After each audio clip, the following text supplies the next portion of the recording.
All of us are products of our environment. What we eat, what we drink, the air we breathe. All of it shows up inside us. And doctors don't like what they're finding in adults and especially in kids. He's 18 months old. He's been on the planet for 18 months, and he's loaded with a chemical I'd never even heard of. Discovering the chemicals inside you and me. I think we have about a gallon so far. Excellent. Yeah, I think we're... When we come back.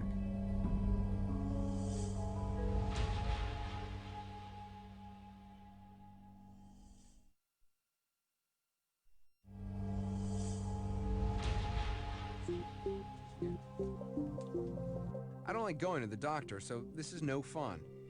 Not a big fan of needles. I'm here for what's called a body burden test. It's not the most pleasant of procedures. It'll take 120 cc's of blood, almost a pint, for scientists to look at traces of 250 industrial chemicals in my body. Let me just ask you, Sure. Have you ever had anyone pass out from giving so much blood? I haven't had anyone pass out. I've had people get nauseated a little bit. Well, let's get you some orange juice just so that you can fuel up after some sugar. Public health experts are only beginning to understand what harm, if any, low-level chemical exposure can cause. Dr. Leo Trasande worries most about children. We're currently in an epidemic of chronic disease among American children. Rates of asthma, childhood cancers, birth defects, and developmental disabilities are all on the rise, and increasingly they're being attributed to chemicals that we're all exposed to on a day-to-day basis. You consider it an epidemic? I do consider it an epidemic. Rowan and Michaela Holland are some of the first children to sound the alarm. In the beginning, I wasn't worried at all. I was fascinated. You made this science class? Is that what you said? 3 years ago, when this video was taken, the entire Holland family decided to get body burden testing for a story in the Oakland Tribune. Their son Rowan was just 18 months old. At the time, he was the youngest child in America to ever be tested for chemical exposure. Michaela was just 5 years old. I thought that would be really interesting to see, you know, if mom and dad are high in something, would the kids be high in it too? Their chemical exposure levels were high, but then they got the kids' results, and they were shocked. Rowan and Michaela's levels of chemical exposure were 2, 3, and 4 times that of their parents.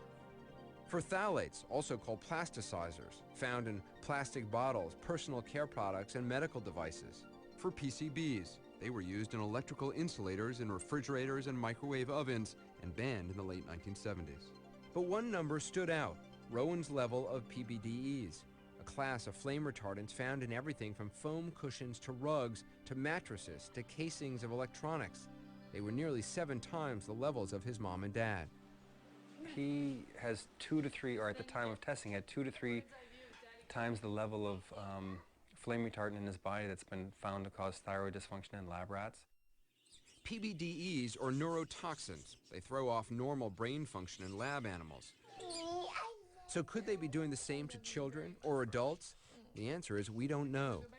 The federal government had never even received any studies looking at the effects of this chemical on human health because the federal government does not require chemical manufacturers to submit this type of data before bringing the chemical to market.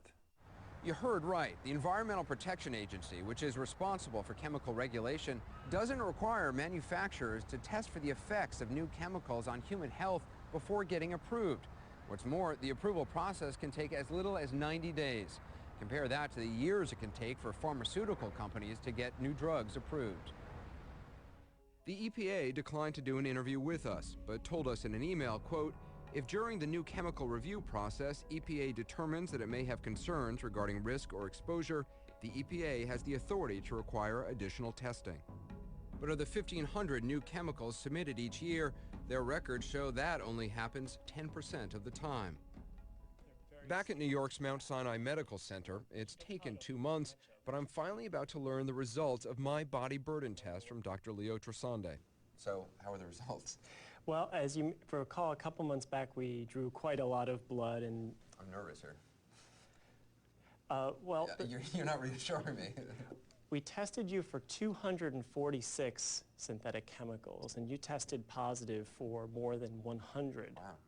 Even a chemical way back to the 1970s, DDT, which we detected in your body. So I have DDT in my body. You have DDT in your body. PCBs, another chemical that was banned in the 1970s. I got it. You've got it as well. Doctors think I probably got the DDT from a trip to Africa. Some countries there still use it to kill mosquitoes. As far as the PCBs, it has something to do with where I grew up, New York City. Growing up on the street, eating fish, those fish probably came from the Hudson River. Right. Back in the 1970s, there was a major dump of PCBs into the Hudson River. The PCBs were eaten up by fish. Which were then, of course, eaten by me. Next, my results for monobutyl phthalates, the stuff found in cosmetics, like the makeup I put on before going in front of the cameras. I tested above the 95th percentile. So what does that mean? The alarming one is the potential for infertility. We asked Jack Gerard, the president of the American Chemistry Council, if phthalates could cause infertility. There's no risk to the human health. Just because we find chemicals in the body doesn't mean that it causes disease. But some scientists disagree, and they point to this. These flies may look like comets, but they're actually sperm. The sperm on the right was exposed to higher levels of phthalates. It has a longer comet-like tail, which indicates more general DNA damage. I suspect that the reason that you've got a very high level of phthalate is you probably put a lot of makeup on a lot of the time. So this is a potential lawsuit against CNN right here. I mean, you can't say for certain what the effects are of these chemicals in somebody's system. What little we know is just the tip of the iceberg. And unfortunately, I think that is enough to begin to act and proactively intercede and prevent chemical exposure. Are the chemicals running through my bloodstream, through your bloodstream, dangerous? The bottom line seems to be no one really knows. The question is that good enough?